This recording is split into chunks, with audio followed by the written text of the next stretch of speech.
Hello everyone, and warm welcome to another webinar co-organized by A&T Neuro.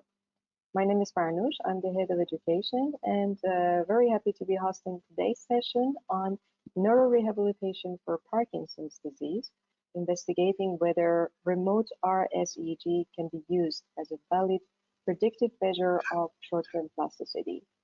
Our presenter today is Dr. Joseph DeSouza, who is an associate professor of systems neuroscience at York University in Canada.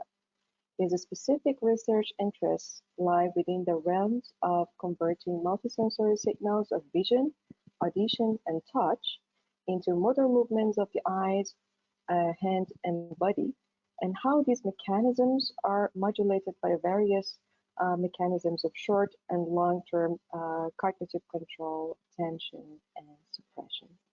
The session will be followed by a short demonstration of waveguard touch by Kritika, who is the application specialist and head of application support at A&T Neuro. And there will also be, of course, a Q&A session with Joseph and Antonia, who's the head of scientific support in A&T.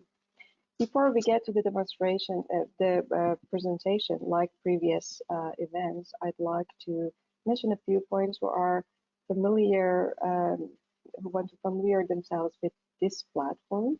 In the control panel in front of you, you have a section called questions.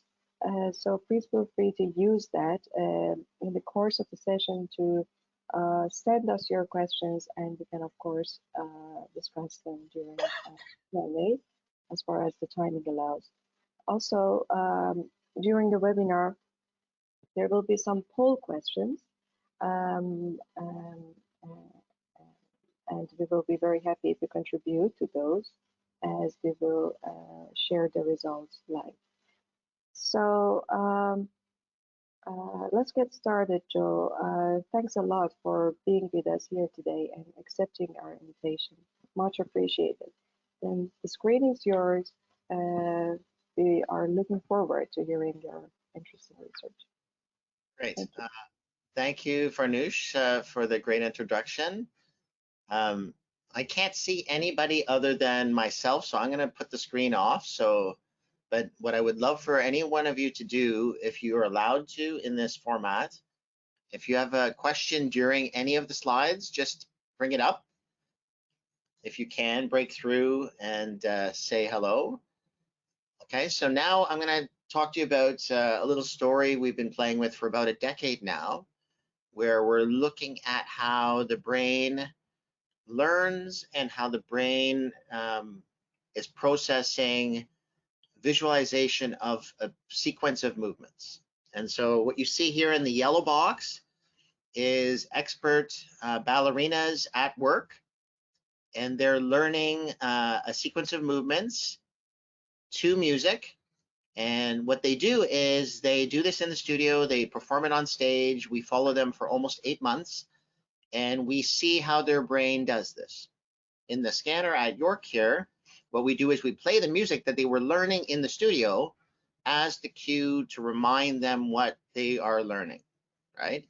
And we measure them at different stages of pre-learning with the music, during learning, during performance, and at the end about 8 months. And what we look at is how the brain changes across time. And then at some point, we decided in 2013 to do this in people with Parkinson's. And in the people with Parkinson's, we've been following them since 2012 now. And what is really cool is a paper we published last year is this is showing that, I'm going to talk about this in more detail, but a paper that came out showing when we have people dancing across many weeks, if not 3 years, some of these people show no change in their disease with a clinical test. I'm gonna describe this, and what we've published only right now is the behavior. And in this study, I have some EEG, some fMRI from our people with Parkinson's, and I'm going to share this with you. It's all unpublished work, and I want your input on it. And now, as you know, Parkinson's has no cure. I started thinking about this question almost 10 years ago when I watched my son do this. Now, take a look at this.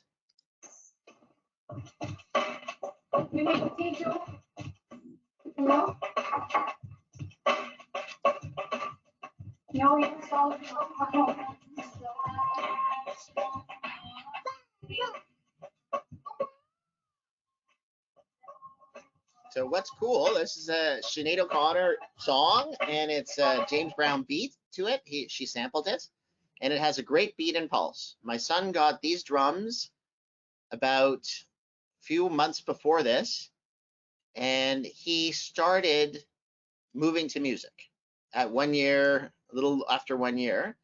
And this started to probe my brain in terms of like, can you use this for neurodegeneration? And we can.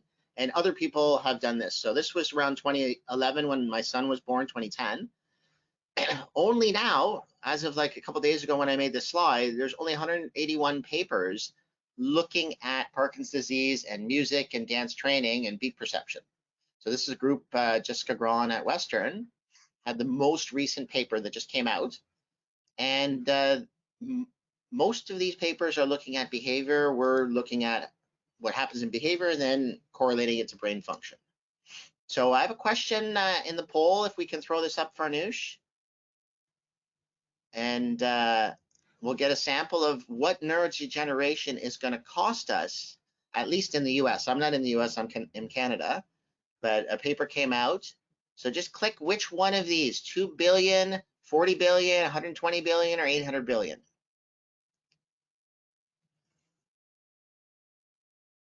Yeah, the poll is ongoing, and we'll give it another 30 seconds. So, as you know, part of neurodegeneration, this process in the brain, our neurons are dying, and this happens. Alzheimer's and dementia is the biggest cost of this. Parkinson's is the second. ALS is another one. Multiple sclerosis is another one. In our lab, we've been looking at really Parkinson's and just started looking at Alzheimer's. We have a paper in submission right now. All right, so poll okay, yeah. So we got the results up. That's great. This is so cool. I've never used the poll. Quick poll. All right, so the average is wrong, right? 800 billion is the cost. And when this paper came out, and I think it was a paper in Lancet or something like that, we started thinking about looking at, this was during COVID when this came out. And so we decided to do, what we could do is a world map and poll the people with Parkinson's who were dancing now during the pandemic around November. So we sampled from October to November just to measure what we could online. And at the time it was only mood. So we looked at mood, and in our pool of people who answered our questions pre and post dance, their mood measures got better and their negative mood measures got worse. And all they were doing is doing this online, really visual and auditory. They were moving, typically sitting in a chair, but it depends on the studio. And you see where we sampled people all over the world, which was kind of cool. So you know now a couple things. What I want to talk to you about in the next couple seconds is why this happens. So nobody knows why. You can describe the reason why, like it was described by this researcher Parkinson in 1800s, but there's loss of neurons that happen across time. So this is time at the bottom. And in this scale, at some point, there's a loss of neuron reaches a critical stage, and then you start noticing maybe tremors or weird things happening in the person's brain. Maybe loss of smell is one of them. And at some point, they go into the doctors to get a diagnosis of Parkinson's or some other disease. Now, this trajectory of neuron loss doesn't change. This is what's in the literature. This is what I've noticed. But what we're trying to do in our program is to slow this down. So change the slope of this yellow line. Right? So we use the standard clinical test. I don't know if we can, I should have did a poll here, but does anyone not know what this Unified Parkinson's Disease Rating Scale? I think there must be lots of people who don't. So I'll describe it, but this is the rate of progression, right? So over years, your progression increases at a slope of 2.65, right? If you're younger, right, this is if you're old, if you're younger, the slope is a little less, and this makes sense, right? So let's look at what's poll question number 2 now. Which test is the best predictor of future outcome for Parkinson's? Yeah, the poll is up. That's great.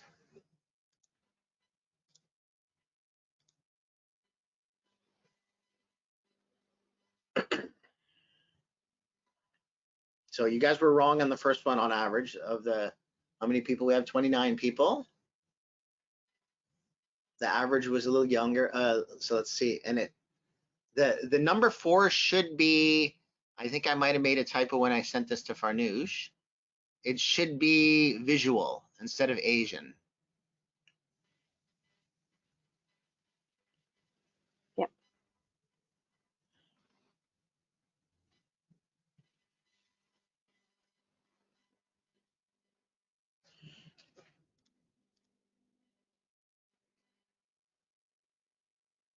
So you can see the results.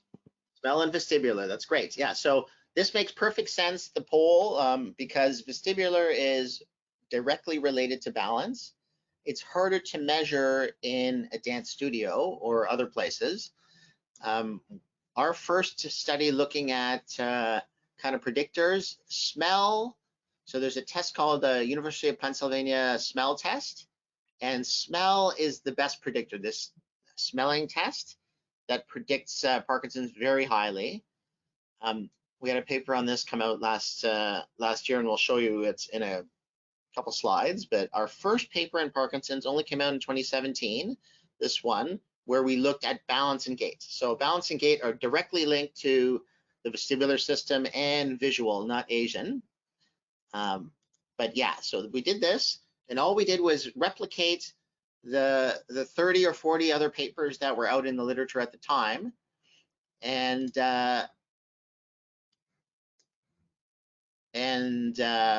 we started a dance class at the National Ballet School downtown Toronto and followed these people. All of them didn't dance before. So that was the beautiful thing, that none of the 20 or 30 people who were dancing had any experience dancing before, but they all had Parkinson's.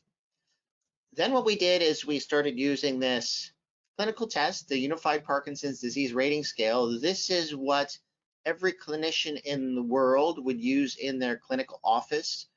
They would do this test. It takes about 5 to 7 minutes long. I'll describe it if you want to later, and I have a video to show you if you want. And what you do is there's 3 basic kind of paradigms in this test. The motor one is number 3.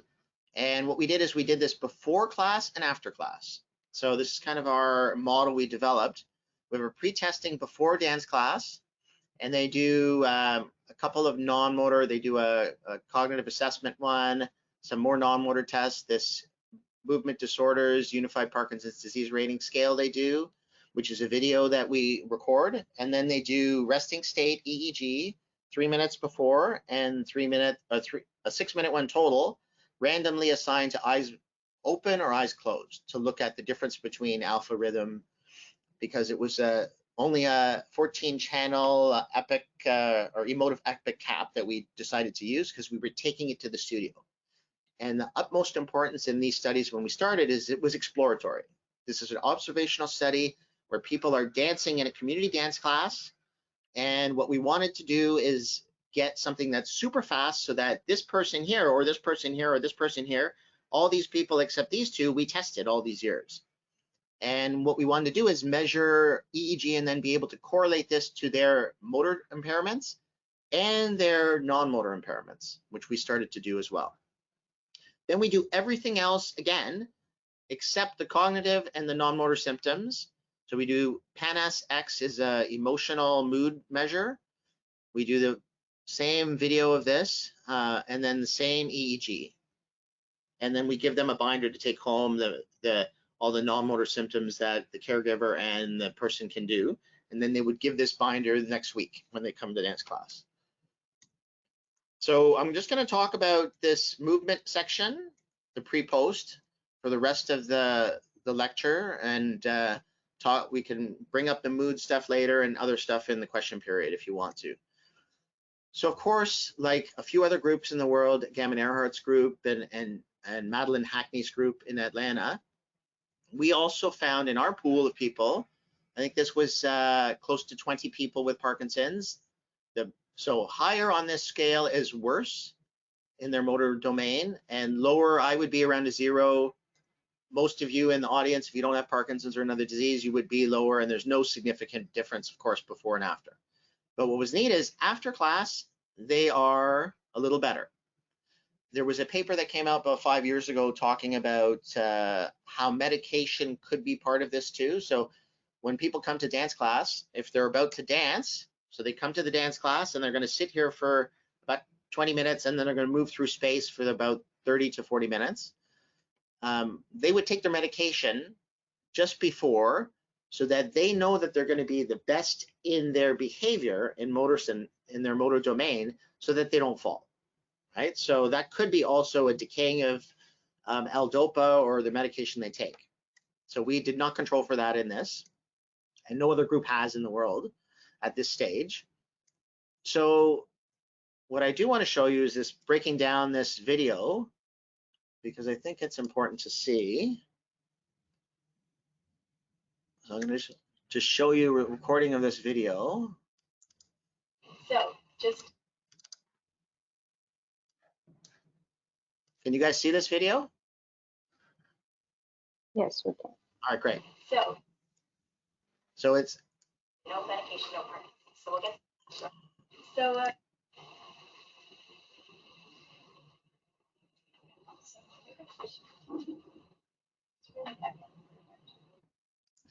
So the tester, if you can hear me, can you hear me? Yes. Great. So the tester is this person who's trained by the Movement Disorder Society to do this test. They check for passive tremors. So in a person with Parkinson's, if you lift up their arm and they have tremor, you will feel it when you're moving their arm passively. So this is one of the many tests they do. They do this with the feet. Then they do a motor part, which I'll show you in a second. Whenever you're ready. Great. And the other hand. Awesome. So now back to the right hand. You're going to make a fist, and then you're going to outstretch that, make a fist again, and you're going to do that 10 times, as big and as fast as you can. Whenever you're ready. Great. And the other hand. So this goes through all of the different things. I'm just going to fast forward quickly. Then part of the test is you watch the person get up. Yep, whenever you're ready, Joe. Stand in there, and you can lower the arm, and just stand up as tall as you possibly can. And now pause. Scurrying again. And when she's all set up,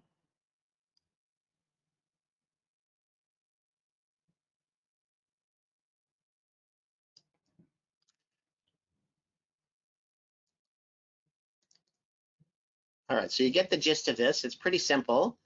The reason I'm telling you this is really threefold.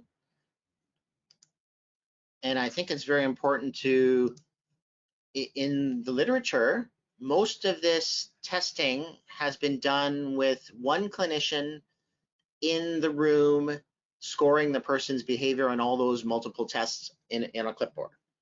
What we wanted to do is remove the bias that could be there by the tester. They're a medical student, or they're an undergrad student, or they're a movement disorder specialist spending 5 minutes at a time clicking all these boxes. We videotaped it, just like the video I showed you. I was a control for one of the people with Parkinson's. And then we had people in the lab who didn't know the pre-post stage or didn't know the patient, and they scored it in the lab to remove this pre-post bias. So this, in our data, I know that for sure the pre-post bias is removed, because we had 10 we had up to like 10 people in some of the patients score them. In the paper we published, I think we were at somewhere around 7 people. So we removed this bias and it's still there. Now what's cool is at every stage, we always measure this pre-post. So in 2015, our first sample of this from a master's student biology thesis, these are just pulled from the thesis, the pre-stage has 18 to 20 patients. The same patients are in the post. And what is interesting is this increase in alpha power in the central locations with this EMOTIV cap, right? We see this and we've replicated it in our own work. And it's very significant in our people with Parkinson's. Now, what it means, I have no idea, right? Because in between the hour and 15 minutes to an hour and a half when between measurements, they're in the dance class, they're moving through space, they're walking, they're talking to people, they're socializing. And all these things are a natural thing that happens in the class, and it somehow boosts the alpha power in the people with Parkinson's. So our most recent paper where we show that the disease is stopped, this is published, you can download it, it's free to the world. But I want to describe to you just in detail a couple things about this paper that we didn't publish yet, and we have. So every dot or square here in this graph is a person's measurement of that video, and it's scored in the lab with 7 or something trained people. And then what's interesting is at all these time points, we have EEG, like I measured, pre and post. So this is what, and of course, this was our first published paper on it. We have up to 5 years of data from about 30-something patients and controls who are dancing but are not for controls for PD. They're their caregivers. So this is cool. This is what I want to work on over the next like 3 to 5 years. Now what's neat is the dollar signs represent the amount of medication they're taking at the start or near the end, right? And what's cool is, so what's cool is the increase in time. So they're at almost 2.5, 3 years when we look at the data. Their medication dosage does not go up. So we don't know if this is because these 16 people are special. We don't know if it's because they're super exercisers and users, or they dance like every day and they're doing some great regimen that slows down their disease. But what is important is we should find out as best we can at this stage. So we have another poll question coming up. If Farnoosh could cue that up. And so what treatments can change the trajectory of Parkinson's disease?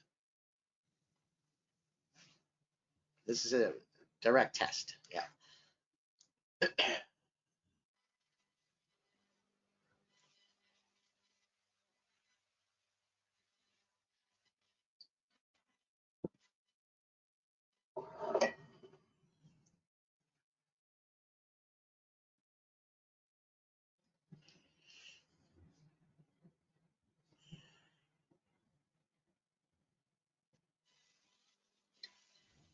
All right, 70% voted. I closed the poll, and here are the results.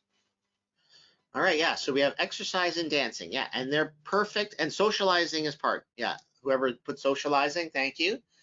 The exercise and dancing literature, ours is the first paper that shows Parkinson's the trajectory of the disease could be slowed down by dance over about 2 or 3 years. There was one that talked about 1 year, and the University of Washington, Gammon Earhart's group, and there's a couple of Italian groups that talk about exercise, and they'd use high intensity exercise program, and I think theirs was about a year or 2 as well. It wasn't up to 3 years. So what's great is now we have the behavior. We now know that the disease is slowing down in our small pool of people, and there's enough people within our pool, between 30 and 40 people, to now play around with EEG and now model the data. So we have one postdoc that just started in the lab maybe a couple of weeks ago, who finished her PhD in engineering in Iran, and she's going to start playing with this. So this is great. Now, one important thing in the data we have and how we used comparisons is we don't have control Parkinson's people over the 3 years. So we went to a Michael J. Fox database to be able to mine data and find age match controls. We have a person in the lab who loves doing data mining, and if Ant Neuro wants a person in Toronto to work, Charles Ledger is probably one of the best people I've ever met in terms of modeling and experimental, and never forgets a single fact that he's read. He's excellent. And so in our Michael J. Fox group of 16 patients that are pulled from the database who match our own people for age of onset and disease level, what is interesting is they're, like in the literature, their disease progresses. So this is an increase in slope that's significant from our yellow one here. But what's even cooler is their medication dose actually increases, right? Unlike ours. So now we're at the stage where we are interested in this. So I'm going to skip this one. This is something you know, just for time's sake. But modifying behavior. We've modified behavior of the disease. We don't know now. We now know that we've changed this line to a horizontal in our pool of 16 people. And then on our preliminary data, which is unpublished yet, in about 35 people, this holds true over 5 years. So now we're at the level where we can look at neural changes with EEG and fMRI. Now, before I jump into the fMRI, I want to describe to you, because it kind of pairs up with the EEG in a really cool way, but only in 8 to 10 people with Parkinson's. In our first year, this is near the end of the year, doing a class, and this kind of touches on one of the poll questions where somebody said social. They're dancing, they get to know each other. The 3 people back here are 3 people in our lab, Paul, Anurag, and Somya, who have now gone on since 2013-14. And these people all become great friends. This quilt behind them that's holding up, all these people plus a couple others made this quilt, because Bill, this man back here, loves quilting. And so the social aspect is so linked to dance. And if you ask anyone why they come to the dance class, they say it's fun. So I don't know how to quantify fun. I think it's got an emotional aspect to it, which we're not talking about. But they say it's fun and they come. So social is huge. So now I've told you that this disease is now progressed. There's no disease cure, but we've showed that we can slow it down with dance and exercise and all the things that they do in their life. So now I want to show you something that I think is the coolest aspect of our work, and I don't think anyone in the world is crazy enough to try this. I'm going to play this video at the bottom here.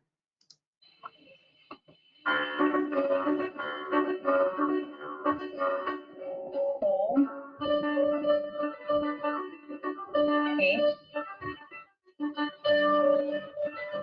12, 16, 20, 24,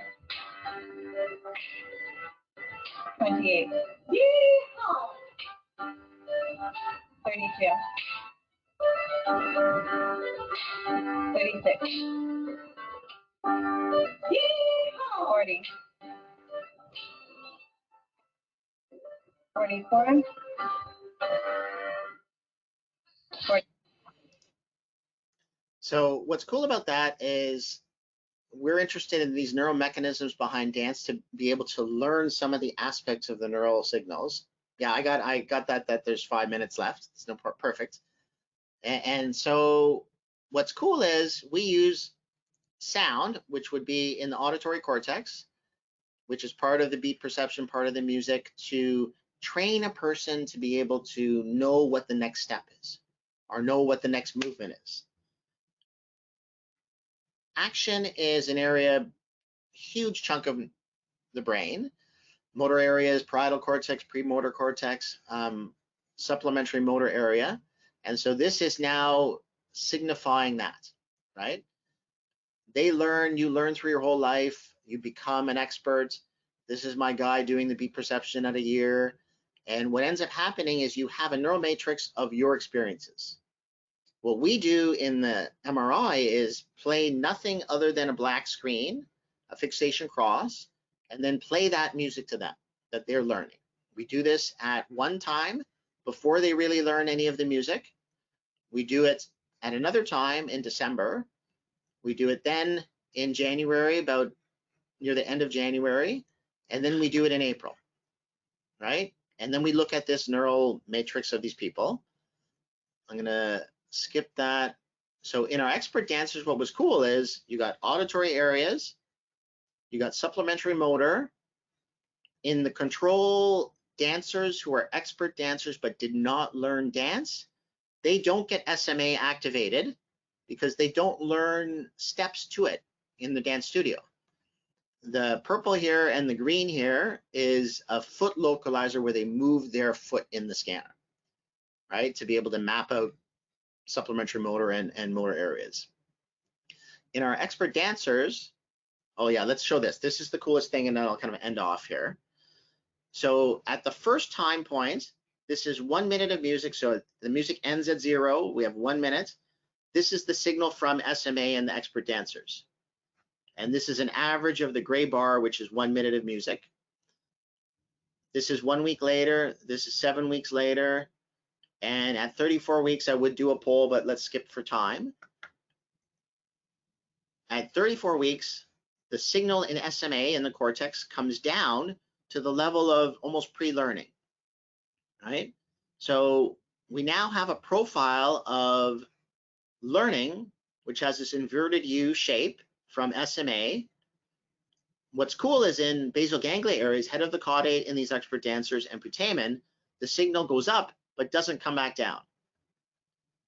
So let's look at what happens in our expert dancers, right? We bring them to the studio, we scan them some point during the week, they come up to York from downtown Toronto, and this is their data.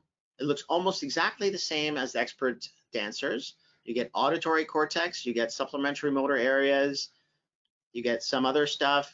If we look at the foot localizer in these people, the SMA is overlapping with the foot, just like in expert dancers. Now, what's cool is when we jump to this part where we look at SMA while they're imagining their dance in the scanner, their signal for the first time, December, January, and this is in one person with Parkinson's, it shows the same kind of profile as the expert dancers. So I think this model of learning, it doesn't matter that the people with Parkinson's are an average age of 58, our people with the expert dancers are somewhere in the 20s.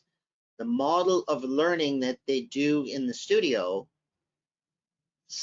shows the same model in their brain, which is super cool. So what we want to do now, I think this is the second last slide, so I'm done. Yeah, I'm done. What's cool is in this model of what we've been learning, we measure behavior, we look at learning, and then what we want to do is then use the learning and EEG from resting state to be able to model what's happening in the disease at different levels of disease. And that is it. This is our research team since 2012, and most of these people have moved on. Rebecca, Charles, and Rachel Barr are still very active in our research program. And I've got to remind all of you in the audience that I do almost none of this work. I do a lot of it, but I dance with the people with Parkinson's all the time when the classes are there, but I don't do much of it.